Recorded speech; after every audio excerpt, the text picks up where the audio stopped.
Tem alguém aí? E aí, galera, tudo bem? É o professor Leandro que fala com vocês. Mesmo à distância, nós vamos continuar os nossos estudos, especialmente os estudos voltados ao século XVIII, que nós, nas nossas aulas, chamamos de o século das revoluções.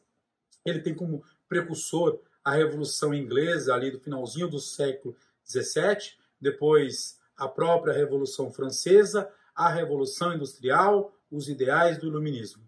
O nosso assunto de hoje é um assunto breve, mas é um assunto de uma importância absurda para a história. Aliás, não apenas para a história enquanto ciência. O assunto de hoje ele é importante para todos os tipos de relações que envolvam os meios de produção. Mas por que, Leandro? Que assunto é este? Nós vamos discutir hoje sobre a Revolução Industrial. Tradicionalmente falando, a Revolução Industrial é entendida pelos historiadores como um dos maiores divisores de águas em relação à questão das chamadas formas ou modelos de produção. Até o século XVIII, quase toda a produção mundial era feita numa base chamada manufatura, ou seja, a palavra manufatura significa algo que é feito manualmente. Mesmo que houvessem oficinas artesanais, como as oficinas que surgiram com a classe burguesa ali no final da Idade Média e depois durante todo o transcorrer da chamada Idade Moderna, mesmo com essas invenções, as linhas de produção, a produção em massa, eram conceitos ainda inexistentes. Então, nós historiadores entendemos que a Revolução Industrial do século XVIII foi um grande marco da transição entre o modelo da manufatura para o modelo da chamada maquinofatura. Quando isso aconteceu, Leandro? No século XVIII. Repito, no século XVIII. O século das revoluções. Ou seja, a Revolução Industrial ela acontece em paralelo ao desenvolvimento das ideias iluministas na França e até em paralelo ao próprio desenvolvimento do movimento revolucionário, que depois, lá no final, nós vamos estudar, chamado Revolução Francesa. É importante a gente destacar que a criação de máquinas ela não é uma invenção apenas do século XVIII. Nós tivemos invenções de máquinas no século XVII, depois nos séculos posteriores, como o século XIX, XX. Não precisamos nem dizer que hoje nós vivemos basicamente, hoje é um exemplo disso, nós vivemos a base das tecnologias. Entende-se por tecnologia todo tipo de ferramenta que possa facilitar a vida do homem. Então a Revolução Industrial foi esse grande marco no início dos processos de facilitação e mudança nos modos de produção do período medieval moderno para o período contemporâneo, da manufatura para a maquinofatura. Os historiadores são unânimes em dizer que a Revolução começa na Inglaterra, especificamente não apenas na Inglaterra, mas também em alguns períodos, alguns territórios da Escócia. E o grande marco dessa revolução é justamente a criação de máquinas. Sim, máquinas especialmente feitas e movidas a vapor, como é o caso aqui dessa spinner, dessa lançadeira que está no Museu de Nova York. Um outro ponto importante da gente destacar dessas máquinas que foram criadas a vapor é que essas máquinas elas foram criadas no intuito de acelerar a forma de produção. Com essas máquinas, ou com o surgimento dessas máquinas, surgiram as chamadas produções em série, que hoje são, aliás, muito comuns. Se nós pegarmos algum tipo de produto, seja um produto, a gente fala que é produto industrializado, mas se você pegar todo o produto, hoje tem uma numeração de série. Significa que hoje tudo basicamente é feito sob a nomenclatura de série, é feito em grandes quantidades. Então, essa perspectiva de surgimento das chamadas produções em série está associada também ao surgimento na Inglaterra das chamadas fábricas. E um terceiro ponto, então, ou seja, surgem as fábricas, surgem as linhas de produção e tem um terceiro ponto essencial que surge também nesse século XVIII com grande força agora, que é o trabalho assalariado. Ou seja, rompe-se com aquela perspectiva moderna, mercantilista, de que a escravidão era uma ferramenta ideal para o trabalho, Inspirados nesses valores do iluminismo, de liberdade, igualdade e fraternidade, a Inglaterra, depois a França, depois os Estados Unidos e os países que passaram pela industrialização começarão a utilizar em predominância a chamada mão de obra assalariada. Aqui nós temos na imagem uma linha de produção, ou seja, pessoas trabalhando já dentro de uma fábrica no modelo britânico. Aqui nós temos uma máquina, um motor a vapor, é lógico, hoje a gente fala de motores, os motores inclusive são bem menores e não necessariamente movidos a vapor, mas sim a combustível fóssil, o caso do petróleo, mas as primeiras máquinas elas foram movidas a vapor. Leandro, e se as máquinas foram movidas a vapor, que tipo de matéria-prima era necessário para criar este vapor? No caso da Inglaterra, ela aproveitou um recurso natural muito presente no seu solo, que era o carvão. Então, os ingleses acabaram sendo os primeiros a fazer a revolução, justamente porque eles tinham, entre outras coisas, dentro do seu território, grandes reservas de carvão. Só que a revolução ela não se resume apenas a dizer que foram criadas máquinas. Como eu disse no começo da aula, na revolução ocorreram também mudanças nos chamados modos de produção e as próprias relações sociais também vão mudar muito. Por exemplo, nós vamos ter agora, lógico, aqui por uma leitura muito mais marxista, nós vamos ter aqui uma divisão muito clara entre os chamados empresários ou os capitalistas, ou seja, os donos dos meios de produção, e o operariado, ou como os marxistas chamavam, de proletariado, ou seja, aqueles que não detêm os meios de produção. Especialmente no século XVIII, XIX, havia uma discrepância muito grande entre quem tinha o capital, ou seja, quem era o patrão, como era chamado, o capitalista, e entre aqueles que estavam ingressando no universo da fábrica. Muitos desses eram oriundos da vida do campo, eram antigos camponeses sem nenhum tipo de especialização que abandonaram o interior da Escócia, da Irlanda e da própria Inglaterra para se dirigirem a grandes centros novos de produção, como é o caso de Londres, Manchester, Liverpool, Edimburgo na Escócia, que eram grandes centros de produção. Então, portanto, a revolução industrial como um todo, ela não pode se limitar apenas a dizer que é o momento de criação de máquinas. Sim, as máquinas foram primordiais, especialmente as máquinas movidas a vapor, mas há também como consequência uma grande modificação no modo de se entender a sociedade. O próprio Adam Smith, chamado pai do capitalismo moderno, inclusive tem um texto na apostila, bem curto, mas um texto dele na apostila do livro A Riqueza das Nações, de 1776, ele começa a descrever neste livro essas relações e as diferenças entre essas relações. Só que, lógico, diferente dos marxistas, o Adam Smith acha que isso é revolucionário, tanto que ele narra no texto que tem na apostila de vocês sobre como acontece a chamada divisão do trabalho e a sistematização do trabalho dentro de uma fábrica de alfinetes. Então, portanto, de onde vinha a matéria-prima, como se produzia, aonde se amarravam as ferramentas, o tempo destinado, o apito da fábrica, o fato de você não poder perder tempo dentro de uma linha de produção, dentro de uma chamada linha de montagem, é o caso dessas duas imagens do texto. Com isso, com essa nova realidade, é fato que a sociedade posterior a isso, ela não pode ser a mesma. Não é mais uma sociedade baseada em valores mercantilistas de acúmulo de metais preciosos, ou uma sociedade medieval baseada em valores morais e religiosos. A sociedade que se desenvolve posterior à Revolução Industrial, ela é uma sociedade técnica, que valoriza os meios de produção, as linhas de montagem em alta escala, em grande escala, e, acima de tudo, a exploração entre, na concepção marxista, entre o capitalista e entre o proletariado. Nessa visão, a gente precisa destacar ainda que há uma mudança muito grande no aspecto até demográfico dentro da Inglaterra. Há alguns tipos de migrações internas dentro das chamadas Ilhas Britânicas.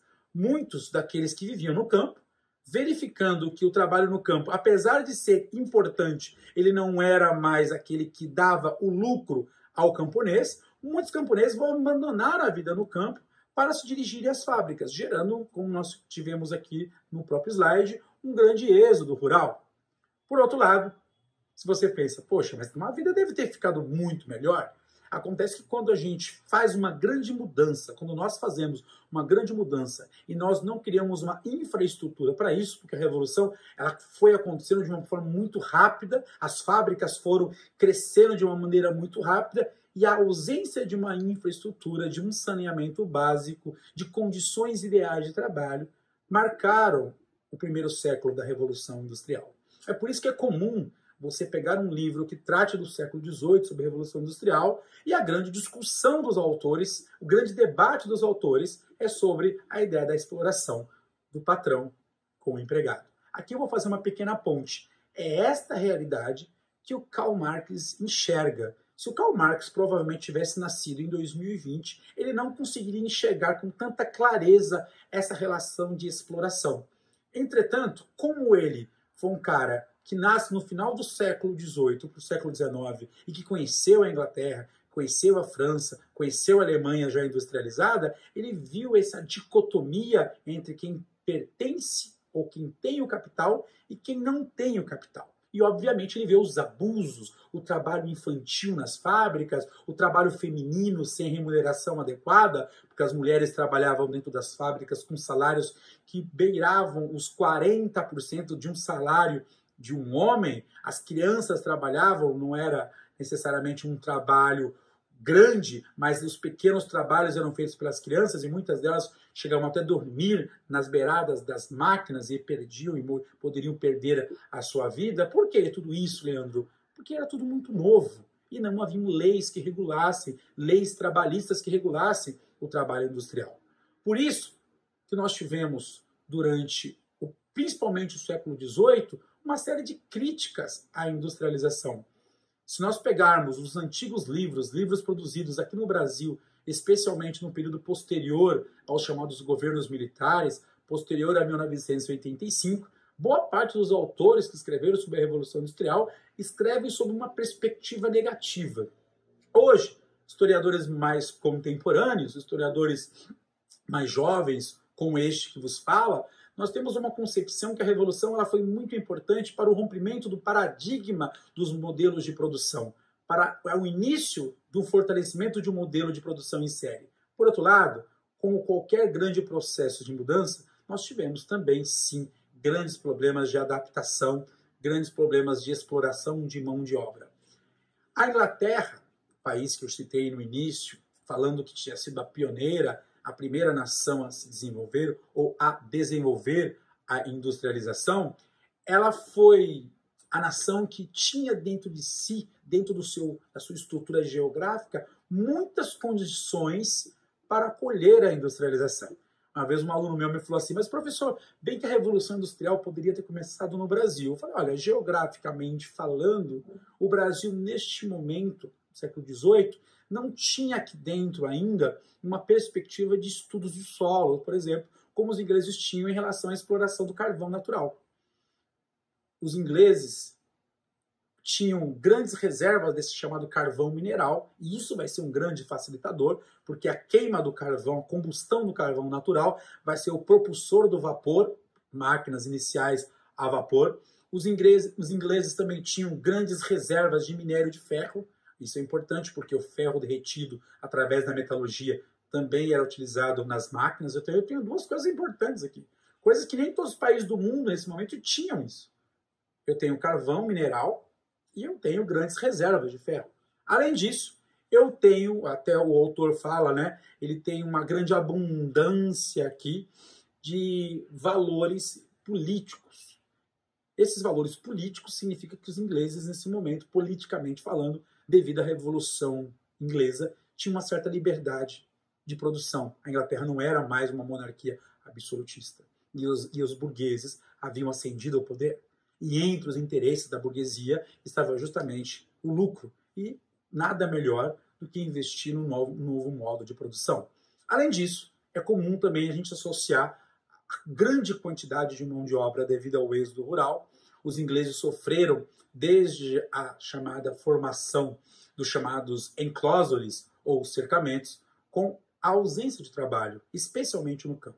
Então, muitos desses que não tinham trabalho no campo se dirigiram aos grandes centros urbanos e, lógico, geraram uma grande mão de obra. Consequentemente, a Inglaterra tinha condições geográficas através de um solo onde tinha muito carvão mineral. Segundo, os ingleses tinham uma política de apoio norteada nos interesses da burguesia. Terceiro, eles tinham grandes reservas de ferro. E quarto, a Inglaterra também tinha muita gente, muita mão de obra para trabalhar. Consequentemente, os ingleses também terão um grande mercado consumidor. Aliás, é interessantíssimo como a revolução começa dentro da Inglaterra, do interior para as grandes cidades. Como a Inglaterra foi o berço da Revolução Industrial do século XVIII, a primeira fase da industrialização, ela também foi a primeira a sentir os efeitos da própria industrialização. Muito provavelmente, vocês já devem ter lido em algum momento, e você que já leu os textos da apostila de apoio, você deve ter verificado que os próprios autores colocam uma grande crítica, um grande peso sobre a questão do ponto de vista das condições do operariado, de como o operariado era tratado. Entretanto, é necessário também lembrar que a própria perspectiva de crescimento da população da Inglaterra é absurda. Ela praticamente triplicou em alguns anos. Outro dado importante é entender que haviam movimentos ali que já começavam a se desenhar, a fazer críticas a essa industrialização. Vale lembrar que um pouco mais para frente ainda nós estudaremos alguns movimentos, inclusive de ordem filosófica, sociológico, científico, vão fazer críticas a este modelo criado pelo século XVIII, criado dentro da Inglaterra, a chamada Revolução Industrial, com a sua maquinofatura. Entretanto, o autor da apostila de vocês separa dois grandes movimentos. O movimento do ludismo, que defendia a ideia de que as máquinas deveriam ser quebradas, deveriam ser destruídas, porque eles entendiam que as máquinas tomavam o lugar deles dentro dos espaços, das fábricas, o que não era uma mentira. Entretanto, nós temos que pensar que havia um desenvolvimento e uma aceleração dos meios de produção, as máquinas tornavam-se necessárias, só que, por outro lado, não havia nenhum tipo de auxílio àqueles que perdiam seu emprego, perdiam a sua estrutura, pelo fato de não terem mais o que fazer. É interessante que isso aconteceu em muitas outras sociedades. Eu, por exemplo, quando eu era jovem, eu fiz datilografia. Eu tinha cursos e mais cursos na região onde eu morava de datilografia. Hoje nós não temos mais. No início dos anos 90, nós tínhamos curso de computação.